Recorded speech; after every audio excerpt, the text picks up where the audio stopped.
Lwakatare wa kanisa la Mlima wa Moto amefariki dunia alfajiri ya leo, na sasa kwenye laini ya simu tunazungumza na mtoto wa mama Lwakatare, Mheshimiwa Muta Lwakatare, akithibitisha kuhusiana na taarifa hiyo.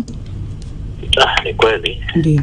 Ni kweli mama alfajiri saa 11 kasoro ndio ameaga dunia. Na labda alikuwa anasumbuliwa na nini, kwa sababu hatujawahi kusikia taarifa zozote kwamba alikuwa anaugua? Alikuwa na matatizo ya pressure, na pressure hiyo na matatizo ya moyo yamechanganyika kwa pamoja. Kwa hiyo kwa bahati mbaya Mungu mwenyewe ndio kwa mapenzi yake ameamua kumpumzisha. Na labda kwa jana hali yake ilikuwaje, na ilibadilika ghafla pengine mpaka kutokea kwa kifo chake?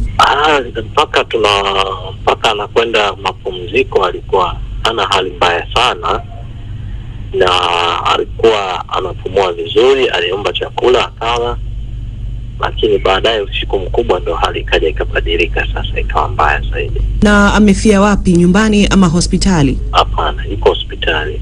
Hospitali ya Benicia. Na kwa sasa nini kinachoendelea baada ya tukio hilo? Bado tunasubiri tupate vipimo na tujue. Baada ya hapo sasa tutakaa kama familia, alafu tujue tunafanya kitu gani kama familia kwa pamoja. Nashukuru na tunawapa pole sana kwa tukio hilo. Amina, tunashukuru. Asante sana. Asante.